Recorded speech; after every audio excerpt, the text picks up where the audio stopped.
খুলনায় গরুর মাংসের দাম স্থিতিশীল থাকলেও কমেছে মুরগির দাম। এই মুহূর্তে নগরীর গল্লামারী বাজারে আছেন সহকর্মী রামিম চৌধুরী।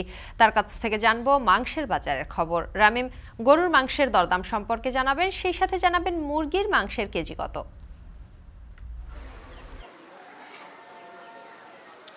শম্পা, মুরগির মাংসের যে দাম সেটি কিন্তু অনেকটাই কমে এসেছে। আজকে ব্রয়লার মুরগি কিন্তু প্রতি কেজি বিক্রি করা হচ্ছে 180 টাকা করে, যেটি কিন্তু গত কয়েকদিন আগেও বিক্রি করা হয়েছে প্রতি কেজি 200 টাকা। এর আগে কিন্তু অনেক বেশি দামে কিন্তু বিক্রি করা হচ্ছে। আপনি দেখতে পাচ্ছেন যে আমরা একটি বাজারে রয়েছি, গল্লামারী বাজারের। এখানে কিন্তু সব ধরনের মুরগি পাওয়া যায় এবং এখানে বিশেষ করে ব্রয়লার মুরগি যেটি রয়েছে সেটি কিন্তু সরবরাহ অনেকটাই বেড়েছে।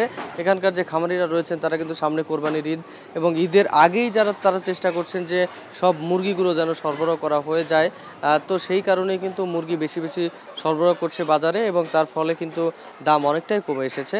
আজকে ব্রয়লার মুরগি প্রতি কেজি 180 টাকা করে কেজি বিক্রি হচ্ছে। গত সপ্তাহে 200 টাকা বিক্রি হয়েছে, তবে তার আগে কিন্তু বিক্রি করা হয়েছে প্রায় 250 টাকা পর্যন্ত প্রতি কেজিতে বিক্রি করা হয়েছে। এছাড়াও এখানে সোনালী বা ককজাতের মুরগি রয়েছে, সেগুলো কিন্তু প্রতি কেজি বিক্রি করা হচ্ছে 280 টাকা করে, যেটি কিন্তু গত সপ্তাহে ছিল 310 টাকা করে।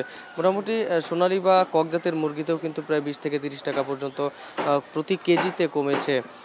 এর পাশাপাশি আপনাকে যদি এখানে গরুর মাংসের কথা বলি, তাহলে গরুর মাংস কিন্তু 750 টাকা করে বিক্রি হচ্ছে বেশ অনেক দিন ধরেই, এবং এই 750 টাকার থেকেও কিন্তু বাড়া বা কমার কোনো সম্ভাবনা নেই বলে এখানকার ব্যবসায়ীরা আমাদেরকে জানিয়েছেন।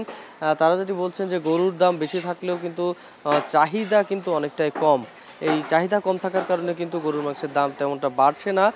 গরুর দাম কিন্তু বর্তমানে অনেক বেশি রয়েছে, যার ফলে কিন্তু তারা ভেবেছিল যে গরুর দাম বাড়বে, তবে চাহিদার তুলনায় চাহিদা কমেছে এবং চাহিদা কমার কারণেই কিন্তু এখানে গরুর মাংসের দাম কিন্তু এখনো পর্যন্ত বাড়েনি।